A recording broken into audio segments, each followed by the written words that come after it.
Is Sufism a part of Islam or separate from it? Sufism is the mystical dimension of the Islamic tradition. It has gone through complex transformations and integrations across many cultures and generations. Sufism has a rich history of devotion, literature, and philosophy in the Islamic world. Yet, Islamic scholars and historians alike have long debated whether this mystical tradition arose from within the Islamic faith or evolved as an addition to it. Most scholars agree that Sufism is the devotional fruit of Islam, rooted in the example of the Prophet Muhammad and his companions. However, many Muslims find fault with how the Sufi tradition and its practitioners have mirrored the ideas and practices of other religions as Islam expanded across cultures. This article explores the history of this ongoing debate. The Islamic origins of Sufism. The term Sufism itself is problematic and does not capture the full meaning of its Arabic equivalent, tasawwuf. There are many theories regarding the origin of the term tasawwuf, although none of these theories necessarily contradict what the term implies. Some propose that the term denotes the practice of those who cultivate inner purification, tazkiyah. Others believe it refers to the rough woolen, suf, cloaks worn by the Prophet's most ascetic companions. However, the term most likely stems from the people of the Bench, Oli Sufa, a group of intensely devoted followers of the Prophet Muhammad who left their ordinary lives to live in the central mosque in Medina, where the Prophet lived and established Islam as a religious and political power. The early Muslim community in Medina was exceptionally poor, and the Oli Sufa typically arrived with nothing and so lived in destitution while they focused on learning from the Prophet. Because of their complete commitment, many of these companions were believed to have imbibed the deepest teachings of the Prophet. It is important to note, however, that these companions did not operate outside of the larger Muslim community. In fact, many of them were some of its central figures, agreed upon by nearly all Muslim sects. One of the Oli Sufa, Abu Hurairah, d. 678 CE, stands as the foremost narrator of hadith, sayings and actions of the Prophet. These sayings have been relied on for centuries by Muslims across the globe, forming the basis for Islamic jurisprudence, fiqh, theology, aqidah, and history, tariq. Yet, Abu Hurairah himself also suggested that a deeper knowledge was available to those companions who were worthy enough to receive it. I have memorized 2 kinds of knowledge from Allah's Messenger. I have propagated one of them to you, and if I propagated the second, then my pharynx, throat, would be cut, i.e. killed. The Sufi tradition requires practitioners to have a direct chain, silsila, leading back to the Prophet himself. Each chain goes through one or two of the Prophet's direct successors, such as Abu Bakr, d. 634, the Prophet's first successor, and Ali ibn Abu Talib, d. 661 CE, the Prophet's fourth successor, cousin and son-in-law. This reflected the methodology of other Islamic sciences taught to subsequent generations, such as the chains of hadith narrations, isnad, or certificates, ijazat, received for studying specific scholarly works. As such, tasawwuf continued for the centuries that followed as a branch of the Islamic sciences. The practice of Sufism among early Muslims. The knowledge transmitted down the chain of Sufi teachers was not esoteric in itself, and the essential aim of this knowledge was often summarized in the following story, abridged here for clarity. A man dressed in exceptionally white clothes once came and sat with the Prophet and asked him 3 questions. What is submission? Islam. What is faith? Iman. What is excellence? Ihsan. The Prophet answered, Islam is to testify there is no God but Allah and Muhammad is the messenger of Allah, to establish prayer, to give charity, to fast the month of Ramadan, and to perform pilgrimage to the house if a way is possible. Faith is to believe in Allah, His angels, His books, His messengers, the last day, and to believe in providence, its good and its harm. Excellence is to worship Allah as if you see Him, for if you do not see Him, He surely sees you. Sari al-Muslim, 1. This direct experience of the divine stood as the primary goal of the Sufis, achievable through following the Quranic teachings and modeling one's outer actions and inner state after the Prophet's own. In pursuit of this divine nearness, the most devoted of the Prophet's companions and their successors engaged in intense, sometimes excessive practices. These included long periods of seclusion, fasting, and other. Sufism during the Arab expansion. By the end of the 8th century, Islam had spread across the Middle East, Asia Minor, North Africa, Persia, and the Western Indian subcontinent. The early Islamic conquests are often likened to those of Alexander the Great in terms of their swiftness, as well as their political and cultural impact. This process spread the Islamic religion while absorbing and integrating dozens of ethnicities, cultures, and traditions, with each region's expression of Islam acquiring a unique hue. While the core tenets of the crystallizing Islamic orthodoxy were generally maintained, many of these ideas came from contact with the mystical traditions of Christianity, Judaism, Zoroastrianism, Buddhism, and Hinduism. Muslims who were oriented toward the mystical and the direct experience of the divine began to mirror some of these traditions' practices or ideas. However, this does not necessarily mean they were foreign ideas appended to Islam.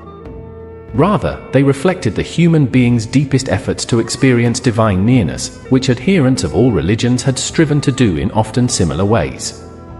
Examples include living in pseudo-monastic communities, such as a Kanka or Zoria, similar to those of Christian monastics. This lifestyle grew in popularity as the wealth and power gained by the Umayyad and Abbasid caliphates ushered in an overflow of materialism that was at odds with the Quranic message. A stream of practice also emerged known as Malamati, wherein Sufis would intentionally draw criticism to themselves to increase their humility, similar to the Pasupatha Saivite Hindus who seek public criticism to reduce their egos. These commonalities would draw ire from the religious and ruling elite for fear of these Islamic ideas entering into and corrupting the religion. The first clashes with Islamic orthodoxy. While many Sufis placed themselves squarely within the orthodox Sunni tradition and Ash'ari theology, several instances of the Sufis' ecstatic utterances drew suspicion and ire from the ulama. Mansur al-Halai, d. 922 CE, is perhaps the most famous example. Drawn toward many years of asceticism and learning from various Sufi teachers, al-Halai felt compelled to speak out against the hardening legalism he saw taking root in Islamic society. In moments of ecstasy, he began declaring Ana al-Haq, I am the truth, until the authorities of Baghdad decided to execute him for blasphemy. This event marked the pinnacle of the early flourishing of Sufism in the school of Baghdad. Subsequent Sufi scholarship was then tasked to explain al-Halai's utterances. Was he a blasphemer? Was he mad? Or was he speaking truths not meant to be understood by the common people? Similarly, various schools of thought arose, sometimes within Sunni orthodoxy and sometimes outside of it, many of which were helmed by Sufi mystics. Examples include the Illuminationist school of Shihab al-Din Suhawardi, died in 1191 CE, and the Hurufis in Asia Minor. Thus, al-Halai and similar Sufi figures found themselves at the forefront of Islam's spiritual depths while the religion had yet to clarify itself into orthodoxy. Al-Ghazali integrates Sufism into Sunni orthodoxy. This time of mass interaction with other traditions also occurred at a time when many theological and philosophical debates were underway. Muslim theologians began to employ elements of Greek philosophy, specifically Aristotle, in their debates with other religious scholars in a theological tradition known as Kalam. Additionally, within Islam and particularly during the Abbasid reign, Muslim theologians were contending with clarifying positions on free will, rationality, and faith. Abu Hamid al-Ghazali, died in 1111 CE, synthesized most of these matters, including the importance and place of tasawwuf in Islam. While acknowledging the uses of philosophy and rationality in clarifying and defending Islam theologically, al-Ghazali contended that it was the Sufis who truly understood the deepest realities of the faith. These realities were not separate or imported, but were rather signs of one who had imbibed the Prophet's teaching fully. Later figures such as Abd al-Qadir al-Jilani, died in 1166 CE, Muhyiddin ibn al-Arabi, died in 1240 CE, and Jalal al-Din Rumi, died in 1273 CE, founded far-reaching and influential Sufi brotherhoods that emphasized the transformation of the ego, nearness and personal experience to the divine, and often alluded to a more universally applicable divine mercy extending to all of humanity. Though they would have their detractors, their writings and personal statements ground them firmly in the Islamic tradition. As the famed poet Rumi famously pronounced, I am the slave of the Quran. As long as I live, I am the dust on the path of Muhammad, the chosen one. If anyone interprets my words in any other way, I deplore that person. And I deplore his words. Sufism flourishes in several Islamic societies. From the 10th century onward, after Al-Ghazali solidified the importance of tasawwuf in Sunni orthodoxy, Sufism was often synonymous with Islam itself. The renowned Al-Azhar University in Cairo, Egypt, the longest-running Islamic university in the world, regularly incorporated tasawwuf into its curriculum, with prominent Sufi figures such as Ibn Atta Allah al-Iskandari, died in 1309, regularly posted as heads of the university. The Ottoman Sultanate regularly sought consultation from Sufi mystics, with the Sufi Sheikh Akshamsaddin, died in 1459 CE, personally advising Sultan Mehmet II, died in 1481 CE, in his conquest of Constantinople in 1453 CE. Mughal emperors, such as Akbar the Great, died in 1605 CE, and Shah Jahan, died in 1666 CE, also regularly hosted Sufi mystics in their court and commissioned translations of their works. Shah Jahan's crown prince, Dara Shikoh, died in 1659 CE, was himself an initiate of renowned Sufi Mian Mir, died in 1635 CE, in Lahore, Pakistan. An opposing viewpoint always ran in tandem with the flourishing of Sufi thought. Considering themselves followers of the pious predecessors, Salafiyya, these groups upheld a puritanical understanding of Islam, with a strict and literalist interpretation of the Quran and a rigid adherence to the Prophet's Sunnah. Anything beyond the exact words or actions of the Prophet was deemed innovations, bid'ah. These included devotion to a living Sufi sheikh, seeking the intercession of deceased Sufis at their tombs, mazarat, and practicing new forms of remembering the divine, dhikr. Ibn Taymiyyah, died in 1328, who was one of Sufism's biggest critics, and opposing Islamic movements today continue to draw heavily from his perspectives and writings. Sufism today and the ongoing debate. So, is Sufism a part of Islam? It depends on who you ask.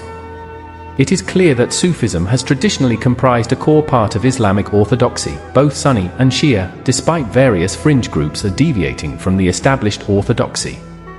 In any case, the debate about any religion's pure form never ends. Yet there is the historical Sufism, the ideal Sufism, and the Sufism of reality. And the reality is that today, many who consider themselves Sufi practice outside the parameters of Islam.